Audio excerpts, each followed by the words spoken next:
entitled Baggage Claim. No relation to the movie. But I got some things that I got some baggage, right?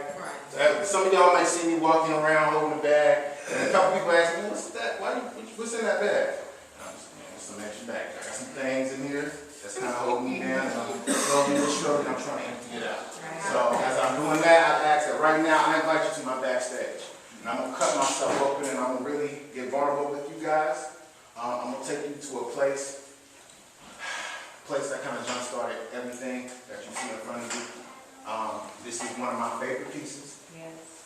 I've probably done it over a million times, so this side of the room probably heard it over a million times. But this side of the room, I want to introduce you to Coon. So enough of all that talking.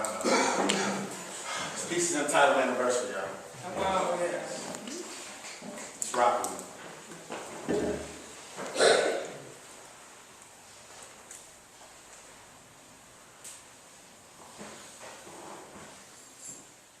I'm feeling scared like a baby lying in the nursery. This is the day of my anniversary. First time that I have to be rushed to emergency. This is the day of my anniversary. Thinking about the bullets hitting my body that's hurting me. This is the day of my anniversary. So if I act a little paranoid, just work with me. This is the day of my anniversary. March 1st. Marks the curse, the worst. The first time that I almost nearly marched to the hearse, I'm feeling it hurt. The bullets hitting my body, I'm thinking inside. Man, I can't believe that it shot me.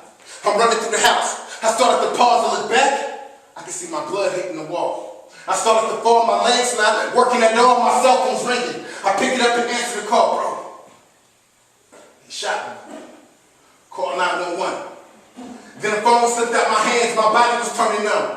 I prayed to the Lord not to let me go. If it really was my time, you should have let me know. I would have got ready, packed my bags for the journey, or death and dies and avoided the gurney, because this is the reason why I'm twitching my eyes. Why this drama instead of bringing me trauma.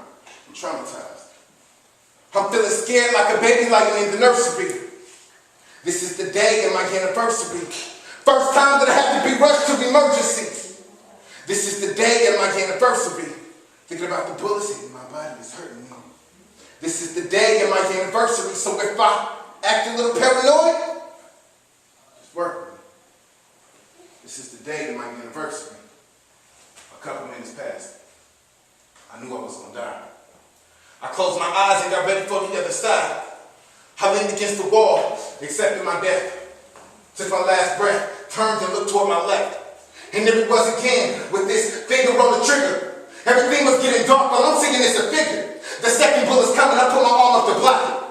Even though I'm feeling nothing, I knew I didn't stop it. Inside of me, I'm hearing my pulse. This ain't a joke. Every time my heart beat, blood came out of my throat. I thought it was all she wrote, but I guess she kept writing.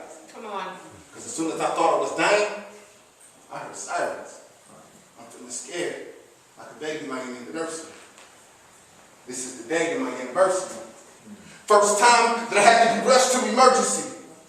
This is the day of my anniversary. Thinking about the bullets hitting my body is hurting me.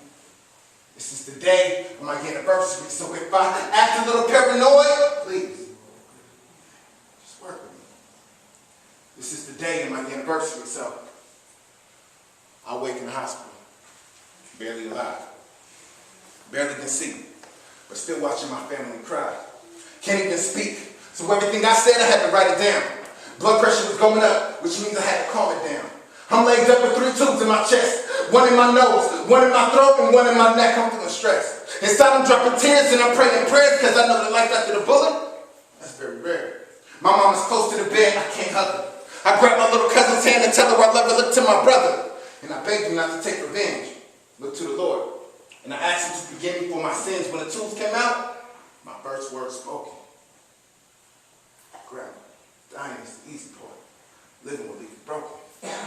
But the more pain I was feeling, the more I was healing. And I didn't know it at first, but now the truth is fulfilling that I was brought on this earth and shut on this earth for a reason. I've been through the worst and I'm still on this earth and I'm breathing. Come on. So whatever else happens can't be worse to me than the day.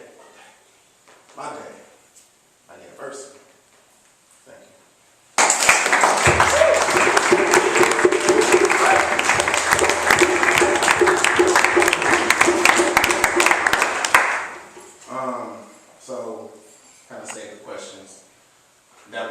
story. It was my story. 15 years old, I was shot 3 times walking home from school. Almost 10 years later, I'm standing here, and every Wednesday I go to the courthouse doing screenings and assessments for young juveniles, helping them turn their lives around. 5 days a week I'm working with young people that are on their way to the place that the person who shot me was in, and now he's in a bigger place. He's in prison. And every day it's like yesterday was that day that I was 15 years old, walking home from school. And so one person actually told me, at some point you gotta let it go. And I said, most definitely. But understand it's still happening. Not necessarily with me, but there are young people killing each other every day where I'm from, Southside. How many of y'all from South Sacramento? Okay, right on. How many of y'all know about the Valley High area? Right. Sacramento. How many of y'all watch the news, and how many of y'all actually see young people dying every day? How many of y'all know somebody that just lost their life very recently? Right.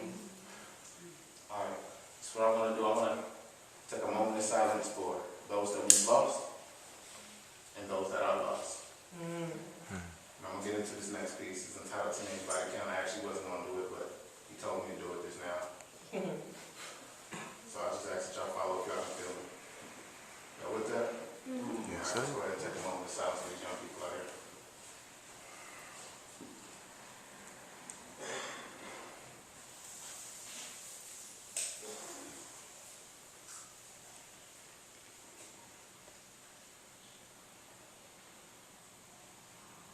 I keep my eyes to the sky, looking toward the rainbow.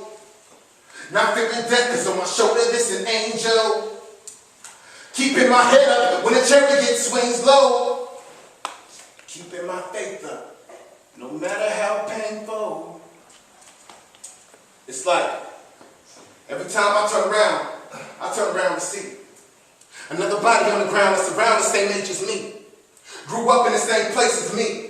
Has the same skin, same race, and basically the same face as me. This is what I'm faced with, see. And part of me feels like this tragedy is caused by the heat, because every time it gets hot, you can best believe it's going to be cold blood lying on the street, and I've noticed this since I was about 14 years old, which is around the time where a lot of characters decided to get bold, and a lot of kids decided they were way too grown, because instead of clenching their fists, they decided to grip chrome and rip another child's life right out of their home. And every summer, it gets worse. And I swear it's like every summer, there's more hurt. And every summer, there's another mother crying in the church, watching as her son's body get rolled inside of a hearse to be carried to the cemetery and buried in